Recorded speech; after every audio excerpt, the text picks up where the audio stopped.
कभी हाया घाट से लगातार 2 बार जीत दर्ज करने वाले अमरनाथ गामी का दरभंगा की सियासत में जो दबदबा था वो हाल के दिनों में मात्र एक अतीत बनकर रह गया था। भारतीय जनता पार्टी से अपने राजनीतिक सफर की शुरुआत करने वाले अमरनाथ गामी हालांकि पहली और अंतिम बार बिहार विधानसभा जनता दल यूनाइटेड के टिकट पर चुनाव जीतकर पहुंचे थे। 2020 के विधानसभा चुनाव में अचानक से उन्होंने लालटेन थाम लिया और दरभंगा शहरी विधानसभा से संजय सरावगी के खूंटे को उखाड़ फेंकने का भरसक प्रयास किया।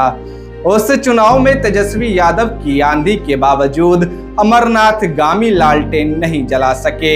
हालांकि फिर नतीजों के बाद उन्होंने पलटी मारते हुए अपने सबसे पुराने सियासी घर यानी भारतीय जनता पार्टी में लौट गए। लेकिन तब से धीरे धीरे उनके राजनीतिक करियर का ग्राफ लुढ़कता गया। उनकी सक्रियता और राजनीतिक गतिविधियों पर मानिए एकाएक अंकुश सा लग गया, या फिर ऐसे कह लीजिए कि भारतीय जनता पार्टी में आने के बाद उनके कद को साजिश के तहत छोटा कर दिया गया। ऐसा इसलिए कि भारतीय जनता पार्टी का एक धरा अमरनाथ गामी को किसी कीमत पर आगे बढ़ने नहीं देना चाहता है। अब वो धरा किसका है, कौन लोग उसमें शामिल हैं, फिलहाल हम इन बातों में नहीं फंसते हुए आगे बढ़ते हैं। अब बात करें राजनीतिक संजीवनी की तो वो अमरनाथ गामी को शायद कह लीजिए कि मिल चुकी है।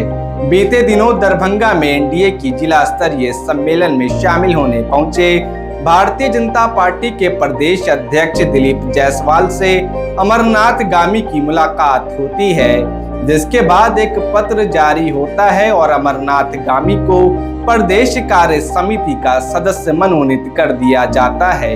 ये निश्चित रूप से भाजपा में हाशिए पर चल रहे अमरनाथ गामी के राजनीतिक रूप से पुनर्जीवित होने के लिए काफी था। चर्चाओं की अगर बात करें तो अमरनाथ गामी के करीबी लोग बताते हैं कि आगामी चुनाव में उनका चुनाव लड़ना तय है। अब सीट कौन होगी ये अभी स्पष्ट नहीं हो सका है। फिलहाल के लिए इतना ही। आप देख रहे थे मिथिला लाइव। धन्यवाद।